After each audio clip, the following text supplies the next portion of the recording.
14 tahun, seorang siswi tunanetra parsial di SLB mengalami diare berulang karena kebiasaan jajan sembarangan dan kurangnya kesadaran kebersihan tangan. Ia kesulitan membaca informasi kemasan makanan dan tidak bisa melihat apakah air yang diminumnya bersih. Perawat sekolah melakukan pendekatan edukatif dengan cara menjelaskan secara verbal dan taktil tentang pentingnya mencuci tangan.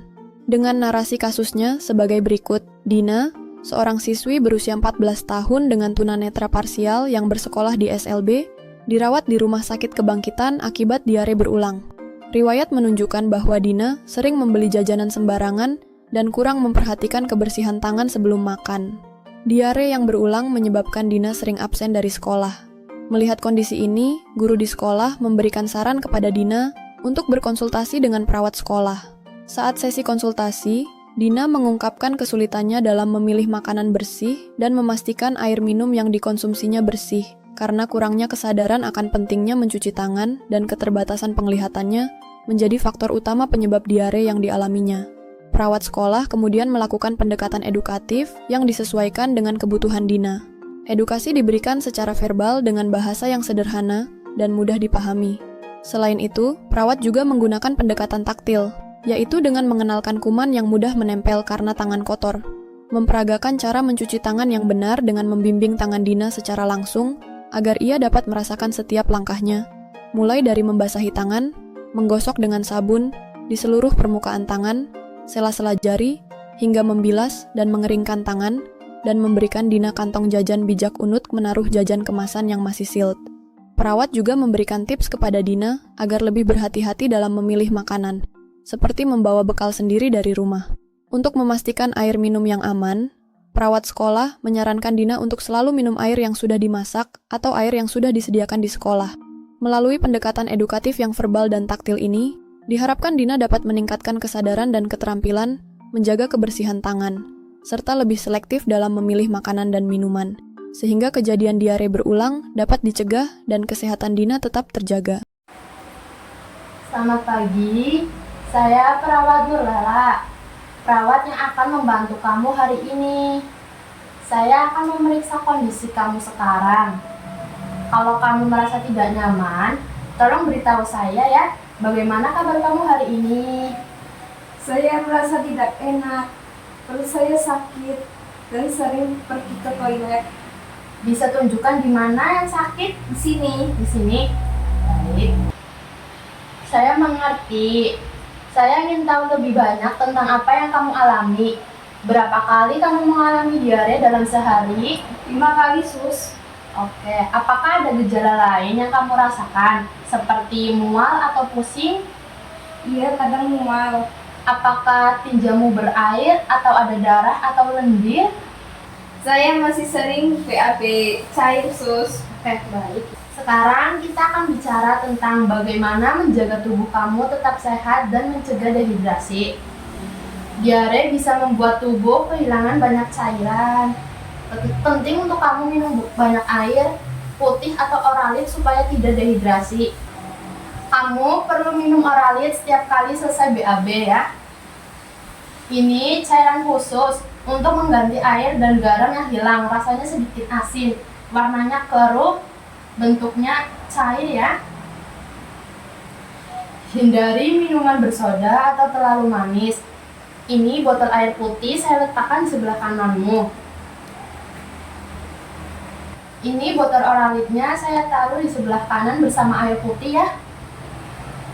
Untuk program diet, makanlah makanan lembut seperti bubur, pisang, atau nasi putih. Hindari makanan pedas dan berminyak ya. Jika kamu merasa sangat lemas, mulut kering, atau tidak buang air kecil lebih dari 6 jam, beritahu saya atau orang tuamu segera ya. Dengan orang tua pasien, Ibu? Iya, betul. Baik, Ibu. Pastikan Oralit selalu dalam jangkauan pasien ya, Ibu. Bantu ia mengenali posisi gelas, toilet, dan tombol panggil perawat. Jika ada gejala darurat, Ibu bisa tekan tombol di samping tempat tidur ya, Ibu. Baik, Sus. Baik, terima kasih, Ibu. Iya. Sebelum saya pergi, bisa diulang kapan harus minum Oralit? Minum Oralit 1 gelas setiap selesai BAB. Baik, tepat sekali. Terima kasih ya. Saya akan kembali 2 jam lagi untuk memeriksa kondisimu. Saya permisi terlebih dahulu ya. Ya, sebentar. Dina, silakan masuk. Terima kasih ya sudah mengantar Dina. Sama. Ibu antarkan berikutnya. Dina, maaf mengganggu waktunya ya. Bu Rara perhatikan, kamu sering sakit parut dan diare ya? Itu pasti tidak nyaman. Kamu bilang karena suka jajan di luar dan kadang lupa cuci tangan. Iya Bu, tapi aku susah lihat kemasan jajannya bersih apa enggak. Air minum juga kadang aku nggak yakin. Bu Rara ngerti, Dina. Memang tantangan buatmu, tapi kita bisa cari cara supaya kamu tetap sehat dan bisa jajan. Asal kita lawan si penyebab diare itu ya. Iya.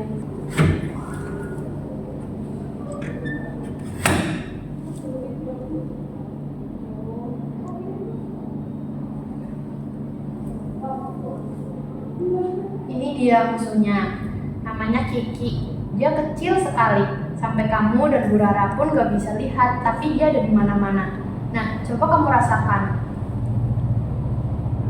Kiki suka banget nempel di tangan kita yang kotor, di jajanan yang terbuka, di air yang gak bersih. Kalau Kiki masuk ke mulut kita waktu makan atau minum, Dia bisa bikin perut kita kram, mules, dan diare. Seperti yang sering kamu alami. Tapi jangan takut. Kita punya pahlawan hebat. Ini Sani. Dia kuat dan baik. Wanginya segar kan? Coba cium. iya. Teksturnya lembut tapi kuat. Iya wangi sekali. Sani punya kekuatan khusus loh untuk mengusir Kiki dan teman-temannya dari tangan kita. Caranya dengan cuci tangan pakai sabun. Ayo kita latihan jadi pahlawan seperti Sani. Ya Ibu bantu ya pelan-pelan aja. Nah, sekarang kita sudah sampai di wastafel. Kita akan melakukan cuci tangan 6 langkah dengan benar. Kamu bersedia? Sedia. Sekarang kita mulai ya. Sebelum itu, Ibu gulung dulu ya lengan bajunya. Ini sih.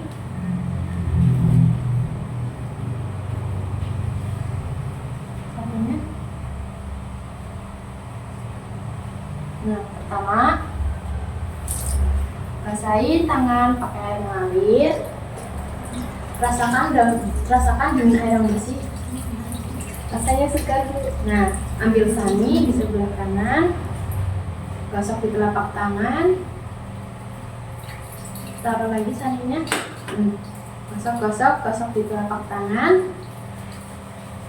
punggung tangannya, nah, punggung tangan, sebelahnya, ya betul, terus sebelah jari, nah, tuh. Asalkan Sani berbusa, itu tandanya dia sedang bekerja melawan Kiki. Gosok telapak tangan, punggung tangannya juga. Satunya, masuk ke sela-sela, dua tangan mengunci, jempol kanan dan kiri. Kirinya, jempolnya, ya, kuncupkan jari-jari. Satunya, Masuk sekali. nah, sekarang kita bilas sampai bersih dengan air mengalir. Nah,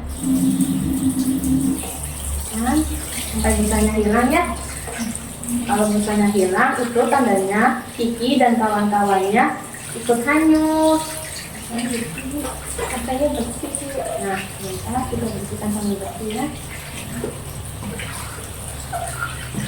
Nah, sudah. Sekarang terakhir keringkan pakai handuk bersih. Karingnya tangan bersih dan kering adalah benteng terkuat. Sekarang soal jajan dan minum Dina. Kita perlu strategi cerdik. Kantong ini teman barumu, isinya hanya jajan kemasan yang masih sil. Gimana caranya Bu? Nah, caranya ya. Pegang ujung coba ujung jajannya. Nah, cari bagian yang lemnya masih utuh, gak sobek. Kalau sudah terbuka atau segelnya rusak, jangan dibeli ya. Iya. Nah, untuk minum selalu minta air matang atau air mineral yang kemasannya masih seal. Kalau kamu nggak yakin, lebih baik minum dari botol yang sudah diisi air matang dari rumah atau sekolahan. Baik Bu, aku akan ingat.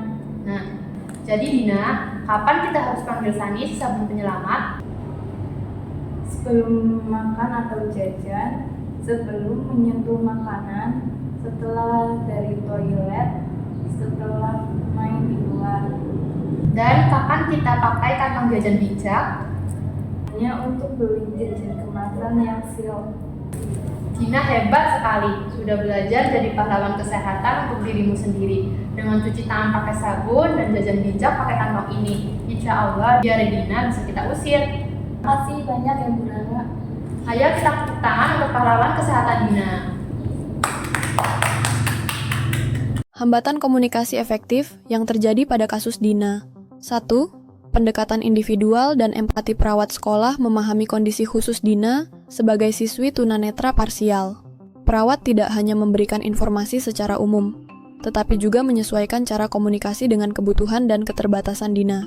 2. Penggunaan bahasa sederhana dan jelas. Edukasi diberikan secara verbal dengan bahasa yang sederhana, mudah dipahami, dan tidak berbelit-belit. Perawat memastikan bahwa pesan yang disampaikan tidak menimbulkan kebingungan, sehingga Dina dapat menangkap inti pesan dengan baik. 3. Pendekatan taktil, sentuhan. Selain verbal, perawat menggunakan pendekatan taktil untuk memperagakan cara mencuci tangan yang benar. Dengan membimbing tangan Dina secara langsung, perawat memastikan Dina dapat merasakan dan memahami langkah-langkah mencuci tangan, meskipun ia memiliki keterbatasan penglihatan. Mata, pemberian contoh dan simulasi. Perawat tidak hanya menjelaskan, tetapi juga memperagakan dan mengajak Dina untuk praktik langsung.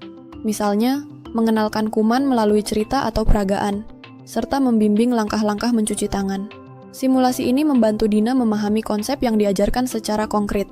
5. Pemberian solusi praktis. Perawat memberikan tips praktis seperti membawa bekal sendiri, menggunakan kantong jajan bijak untuk jajanan kemasan yang masih tersegel, dan memilih air minum yang aman.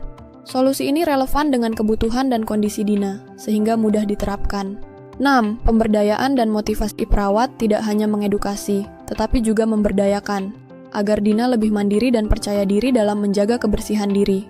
Perawat memotivasi Dina untuk lebih selektif dalam memilih makanan dan minuman. Adapun hal-hal yang perlu diperhatikan dalam komunikasi pada pasien dengan gangguan penglihatan.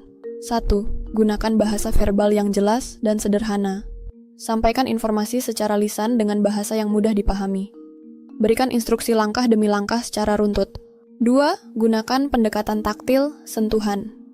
Libatkan indera peraba pasien, misalnya dengan membimbing tangan pasien saat memperagakan cara mencuci tangan. Biarkan pasien meraba benda atau alat yang akan digunakan, sehingga mereka dapat memahami bentuk dan fungsinya. 3.